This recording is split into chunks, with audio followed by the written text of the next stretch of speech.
জুলাই গণঅভ্যুত্থানে সংগঠিত মানবতাবিরোধী অপরাধ মামলায় সাবেক ক্ষমতাচ্যুত প্রধানমন্ত্রী শেখ হাসিনা এবং সাবেক স্বরাষ্ট্রমন্ত্রী আসাদুজ্জামান খান কামাল সহ 3 জনের বিরুদ্ধে আন্তর্জাতিক অপরাধ ট্রাইব্যুনাল 1-এ আজ মামলার রায় ঘোষণার তারিখ রয়েছে এবং সেই রায়কে ঘিরে আন্তর্জাতিক অপরাধ ট্রাইব্যুনালে কড়া নিরাপত্তা ব্যবস্থা গড়ে তোলা হয়েছে। আন্তর্জাতিক অপরাধ ট্রাইব্যুনাল 1 এই রায় ঘোষণা করবেন। এই রায়কে ঘিরে যে আইনশৃঙ্খলা রক্ষাকারী বাহিনী যে কড়া নিরাপত্তা নিয়েছে সেটি আপনারা দেখছেন আন্তর্জাতিক অপরাধ ট্রাইব্যুনাল থেকে। এই মামলায় সাবেক প্রধানমন্ত্রী শেখ হাসিনা সহ 3 জন আসামি রয়েছেন। শেখ হাসিনা, আসাদুজ্জামান খান কামাল এবং সাবেক আইজিপি চৌধুরী আবদুল্লাহ আল মামুন গত বৃহস্পতিবার বিচারপতি গোলাম মর্তুজা মজুমদারের নেতৃত্বাধীন 3 সদস্যের আন্তর্জাতিক অপরাধ ট্রাইব্যুনাল এই রায় ঘোষণার তারিখ নির্ধারণ করেন।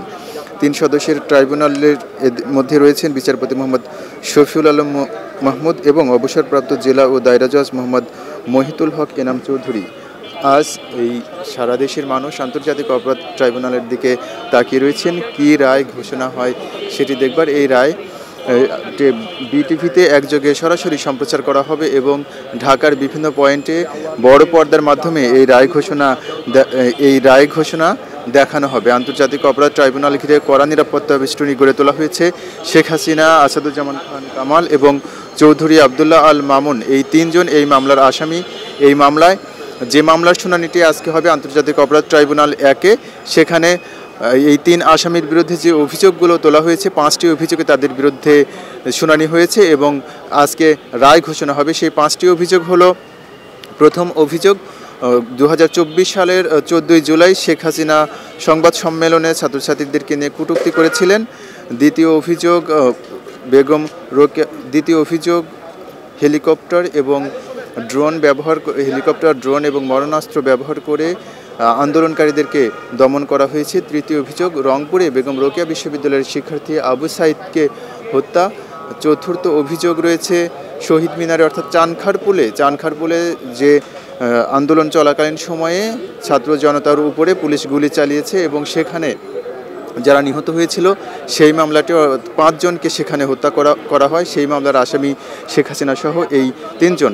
এবং পঞ্চম যে অভিযোগ সেটি হচ্ছে সাভারের আশুলিয়ায় যে ছাত্র জনতাকে হত্যার পরে পুড়িয়ে মারা হয়েছিল সেই অভিযোগ। অর্থাৎ এই 5টি অভিযোগে তাদের বিরুদ্ধে মামলা করা হয়েছিল এবং এই 5টি অভিযোগের শুনানি হয়েছে। সেই শুনানি শেষে আজ মামলার রায় নির্ধারণের তারিখ ছিল এবং আজকে এই মামলার রায় ঘোষণা হবে। এখানে কঠোর নিরাপত্তা বেষ্টনীর মধ্য দিয়ে কিছুক্ষণ আগে বিচারপতিদের কয়েকজন এখানে প্রবেশ করেছেন। আসামিদের কয়েকটি গাড়িও প্রবেশ করতে দেখেছি আমরা। আপনারা দেখছেন যে আন্তর্জাতিক অপরাধ ট্রাইব্যুনালকে ঘিরে নিরাপত্তা বেষ্টনী যে গড়ে তোলা হয়েছে, এখানে কাজ করছেন অসংখ্য আইনশৃঙ্খলা রক্ষাকারী বাহিনী, পুলিশ সদস্য রয়েছে, র্যাব রয়েছে, সিভিল ড্রেসে রয়েছে, সেই সাথে সেনাবাহিনীর সদস্যদেরকে আমরা দেখেছি এবং বিজিবি সদস্যরা রয়েছে আন্তর্জাতিক অপরাধ ট্রাইব্যুনালের আশেপাশে। এই রায়কে ঘিরে পুরো রাজধানীতেই কড়া নিরাপত্তা বেষ্টনী গড়ে তোলা হয়েছে। লকডাউন থাকলেও এই লকডাউনের কোনো প্রভাব রাজধানীবাসীর মধ্যে দেখা যায়নি, কোনো প্রভাব পড়েনি, কিন্তু আন্তর্জাতিক অপরাধ ট্রাইব্যুনালের যে স্বাভাবিক কার্যক্রম সেটি চলছে।